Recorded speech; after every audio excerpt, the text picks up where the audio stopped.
Diễm xin chào cô chú, anh chị, các bạn và các em. Bún riêu là một trong những món bún yêu thích của người Việt mình. Thì ngoài bún riêu mặn, bún riêu chay cũng rất là ngon luôn. Trong video Diễm sẽ chia sẻ cái cách mình tự làm phần riêu giả cua. Phần xác đậu nành còn lại mình sẽ làm thêm một món rất là ngon và cũng bổ dưỡng nữa. Thì bây giờ mình cùng vào bếp nấu bún riêu và làm món bánh đậu nành này với Diễm nha.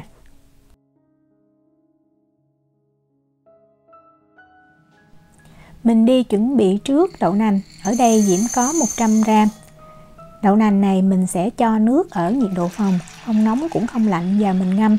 Thời gian ngâm tùy thuộc vào cái nhiệt độ của nhà mình. Nếu mà khí hậu nóng như ở Việt Nam thì mình ngâm từ 6 tới 8 tiếng. Nếu ở nước ngoài đang vào mùa đông như nhà Diễm thì Diễm ngâm từ 8 tới 12 tiếng. Đậu nành này sau 8 tiếng thì mình thấy nó đã nở và nó căng mọng ra như vậy. Mình lưu ý là cũng đừng có nên ngâm lâu quá, sẽ làm mất đi cái độ thơm tự nhiên của đậu nành nha. Bây giờ mình mang đậu nành này, mình đổ ra một cái rổ và mình xả lại nước. Tại vì nhiều khi mình ngâm cái nước nó cũng dơ, mình rửa lại cho đậu nành nó sạch. Sau đó mình sẽ để cho đậu nành nó ráo nước tí xíu ha. Để đây khoảng 5 phút rồi mình mới đi đông nước và mình xay. Diễm sẽ cho đậu nành đã ngâm vào cái cối xay sinh tố đó. Có Diễm to nên Diễm cho hết vào luôn. Với công thức bún riêu này thì mình sẽ cần 2 lít nước. Đầu tiên Diễm lấy 1 lít nước và Diễm cho vào trong cối xay khoảng 700ml. Sau đó mình sẽ mang xay cho thật nhuyễn nha. Tùy cái công suất của cái máy xay nhà mình mình có thể xay 1 hoặc 2 lần. Diễm thì Diễm xay 1 lần, Diễm thấy nó đã nhuyễn đủ rồi. Sau khi xay nhuyễn thì Diễm đổ ra cái túi để lọc sữa ha. Và Diễm lấy cái phần nước còn lại của 1 lít nước đó, Diễm cho vào để Diễm tráng cái cối xay. Rồi mình cho vào trong cái túi sữa luôn nha. Và bây giờ mình sẽ vắt cho cái phần sữa nó ra hết và cái còn lại bên trong là cái xác đậu thôi. Sau khi vắt ráo rồi thì Diễm sẽ lấy 1 lít nước nữa, nước ở nhiệt độ phòng ha, và mình sẽ cho vào trong cái túi đựng xác đậu này và mình vắt thêm một lần nữa. Vậy là như Diễm nói tổng cộng mình sẽ cần là 2 lít nước nha. Mình vừa bóp mình nhồi như vậy nè, cho những cái phần sữa còn lại trong xác đậu nó sẽ ra hết. Mình vắt thiệt là ráo nha. Mình sẽ thu được là khoảng hơn 2 lít sữa đó. Thì cái phần sữa này mình sẽ mang, mình vừa nấu nước lèo và mình làm cái phần riêu giả cua luôn. Cái phần xác đậu còn lại đó Diễm cân lại được là 110g. Cũng tùy ha, có lần thì Diễm cân lại được chỉ 100g thôi. Có thể do mình bắt ráo hay không thì nó dao động từ 100 cho tới 110g là được. Thì khi mà mình làm cái bánh mình sẽ điều chỉnh lại cái lượng nước. Diễm nêm vào đây là 1 muỗng cà phê đường, 1/5 muỗng cà phê muối, 1 muỗng cà phê hạt nêm nấm, Diễm dùng hiệu của Maggi nha. 1/2 muỗng cà phê bột cà ri. Đây là cái gói bột cà ri mà Diễm dùng nè. Có tí xíu bột cà ri vào giúp cho cái bánh đậu nành nó rất là thơm luôn và màu cũng đẹp nữa. Rồi mình sẽ cho thêm baro ha. Diễm cân ra 10g và mình cắt nhỏ. Còn nếu mà mình ăn được hành thì mình cho hành lá cũng rất là ngon. Sau đó mình sẽ đeo bao tay vào, mình bóp cho những cái gia vị nó thấm đều vào trong cái phần xác đậu nành. Mình bóp đều cho tới khi mà mình thấy cái hỗn hợp bột của mình nó chuyển sang cái màu vàng nhạt như vậy. Bóp vào rất là mềm ha. Thì bây giờ mình mới cho bột. Diễm cân ra là 40g bột nếp nha, 10g tinh bột năng hoặc là tinh bột khoai tây, tinh bột bắp đều được ha. Về nước thì mình cho đầu tiên 1 muỗng canh hoặc là khoảng 20g nước vào trước. Mình bóp cho đều. Nếu mà mình thấy khô thì mình cho thêm. Thì như Diễm nói nếu mà cái xác đậu nành mình cân là 110g thì mình cần 20g nước. Nếu mà 100g thì mình cần khoảng 30g nước nha. Mình sẽ bóp và mình nhồi cho tới khi mà bột nó tạo thành khối như vậy. Bóp chặt viên bột vào trong lòng bàn tay thì mình thả ra. Mình thấy cái viên bột nó mịn nè, cầm vào nó mềm nhưng mà nó không có bị chảy. Như vậy thì rất là ngon nè. Rồi mình cứ chia ra ha, tùy mình thích. Diễm chia mỗi cái viên bột này là khoảng 15g. Tùy mình thích, mình có thể tạo thành một cái viên tròn hoặc là mình tạo thành giống như là cái kén tằm như vậy. Thì Diễm thấy mình tạo thành cái kén tằm mình chiên nó giòn hơn là mình chiên cái viên bột hình tròn. Sau khi tạo hình xong á, thì mình mang mình đi chiên liền luôn, mình không cần để cho bột nghỉ ha. Thì cái nhiệt độ của dầu chiên tốt nhất Diễm thấy là 180 độ C. Và với cái lượng bột này nó cũng không nhiều á, nên là mình cho vô mình chiên một lượt luôn. Thì sau khi cho hết bột vào á, mình nên đợi khoảng từ 30 cho tới 45 giây rồi mình hãy trở bột nha. Tại vì bây giờ bột nó còn mềm á, nếu mà mình trở về nó dễ bị bể.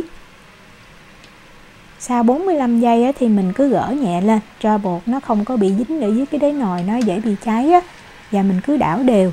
Cái thời gian á, thì từ 4 cho tới 5 phút cho tới khi mà mình thấy á, bột á, nó nổi lên trên, tức là bánh nó đã chín rồi đó và nó vàng như vậy thì mình vớt ra ha. Vớt bánh ra thì mình để lên một cái tờ giấy nhà bếp cho nó thấm dầu. Bánh này á, thì bên ngoài cái lớp vỏ nó giòn xốp, bên trong thì nó dẻo dẻo, thơm ngon lắm luôn. Bây giờ mình qua mình nấu bún riêu nha. Để đậu nành kết tủa làm phần riêu chả cua đó thì mình sẽ sử dụng chất chua. Ở đây Diễm dùng chanh nha, mình cũng có thể dùng me luôn. Thì chanh sau khi vắt ra mình nên rây lại như vậy. Mình chỉ lấy cái phần nước cốt chanh thôi. Thì mình làm sẵn 50ml mình để ở đây ha. Rồi mình mới đi bắt cái nồi sữa đậu nành lên bếp. Diễm sẽ bật lửa lên và Diễm để cái lửa lớn nhất luôn. Mình nấu cho nó nhanh. Diễm cho vào đây 1/2 muỗng cà phê muối. Và mình sẽ khuấy thiệt là đều nha. Tại vì đậu nành nó dễ bị cháy bên dưới, nhất là mình dùng cái bếp điện từ như vậy. Cứ nhẹ nhàng khuấy đều. Cho tới khi mà mình thấy hơi nước bắt đầu nó tỏ lên là cái nhiệt độ của sữa lúc này nó khoảng từ 70 cho tới 80 độ C á. Thì mình hạ xuống cái lửa trung bình ha. Và mình lấy cái nước cốt chanh hồi nãy mình chuẩn bị sẵn đó, mình cho vào. Và Diễm lưu ý là mình cho khoảng chừng 30 cho tới 45ml thôi. Mình nên chừa lại một ít như vậy. Tại vì nếu mà mình cho nhiều quá thì cái nước á, nó rất là chua. Đồng thời là cái phần riêu cua này nó cứng quá, ăn cũng không có ngon. Sau khi cho nước cốt chanh vào rồi á, thì mình để yên như vậy nha, lửa trung bình. Và mình đợi mình sẽ thấy cái phần đậu nành nó kết tủa. Và nước á, nó sẽ sôi lên. Mình để lửa trung bình như vậy á, thì nó sôi nhẹ từ từ. Cái phần riêu cua á, nó kết tủa chậm, nó sẽ mềm, nó ngon hơn là mình để lửa sôi sùng sục ha. Đó, khi mà mình thấy bắt đầu nước nó sôi lên như vậy là cái đậu nành nó đã kết tủa hết. Cái phần nước mình nhìn ở đây mình thấy nó trong luôn. Còn nếu trường hợp mà mình đợi khoảng 3 phút mà mình thấy nó chưa có kết tủa thì mình cứ lấy thêm nước cốt chanh mình cho vào nha. Diễm thì Diễm cho 45ml thì Diễm thấy rất là vừa rồi. Bây giờ mình có thể vớt cái phần đậu nành kết tủa này ra hoặc là mình để nguyên trong nồi cũng được. Diễm thấy nếu mà mình vớt ra khi mình ăn nó sẽ giống như nó mềm hơn, nó béo hơn là mình để nguyên trong nồi. Vớt ra thì mình sẽ múc ra một cái rây ha, cho cái phần nước nó chảy ra bớt. Phần đậu nành kết tủa này thật ra chính là đậu hũ non đó ha. Nếu mà mình làm đậu hũ thì mình cũng làm như vậy. Mình để ra cái rây và phần nước nó chảy xuống như vậy. Cái nước này tí xíu nữa mình sẽ cho lại vào trong cái nồi nước lèo để mình nấu bún riêu. Rau cải để mình nấu nước lèo thì Diễm có thơm ha. Mình cần ở đây là 100g thì khoảng 1/4 trái thơm. Và lưu ý là mình nên chọn thơm ngọt ha. Thì mình nấu cái nước lèo nó ngọt, nó ngon. Cà chua thì mình cần 2 trái cà chua khoảng 150g. Để cho nước lèo thơm hơn thì mình sử dụng bo rô nha. Bo rô mình rửa sạch, sau đó mình cắt ra thành từng miếng như vậy. Mình sử dụng vừa phần trắng và phần xanh của bo rô luôn. Về nấm thì Diễm có 200g. Tại vì cái cách nấu này mình sẽ xào cái nấm lên cho nó thấm nó ngon. Vì vậy mình nên sử dụng ở đây là nấm linh chi trắng và nấm đùi gà. Thì khi mà mình xào mình nấu nó không có bị teo lại như là cái nấm mỡ nha. Thì tùy mình thích thôi, hoặc mình sử dụng nấm rơm cũng được nữa. Bắt một cái chảo lên bếp Diễm cho vào 1 muỗng canh dầu ăn.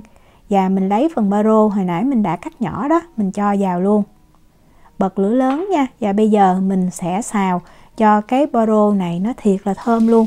Và một phần chuyển sang cái màu vàng nâu. Như vậy thì nước lèo nó mới thơm ha.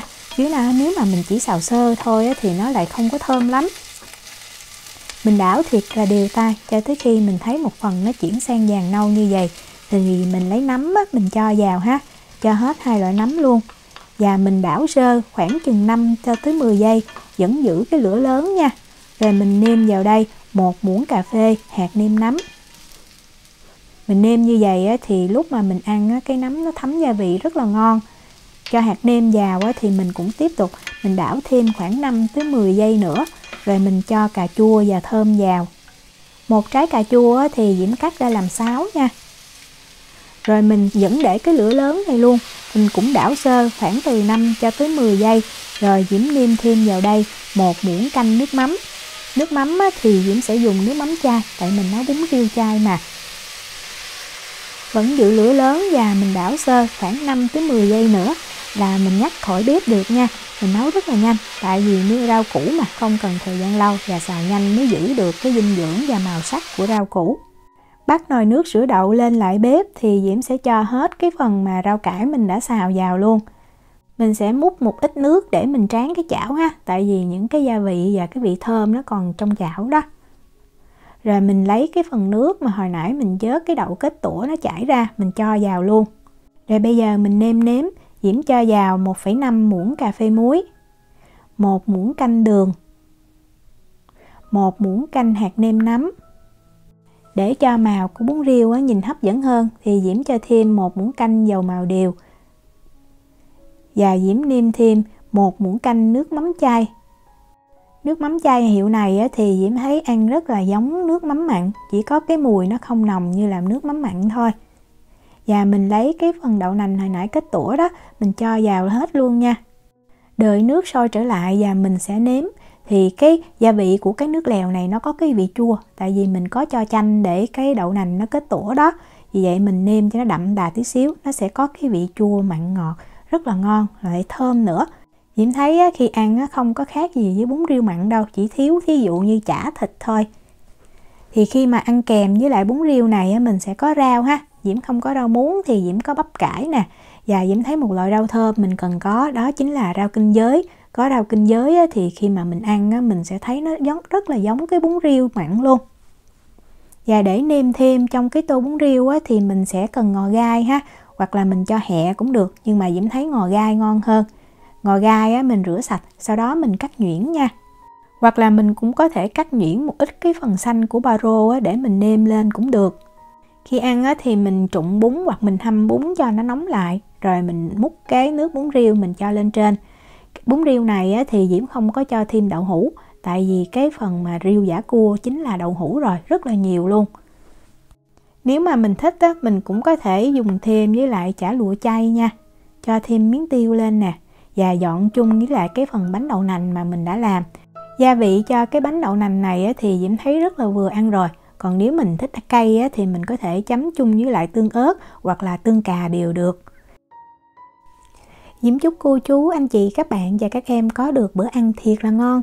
Nếu mà có thắc mắc gì thì cứ để lại lời nhắn hoặc là gửi tin nhắn cho Diễm.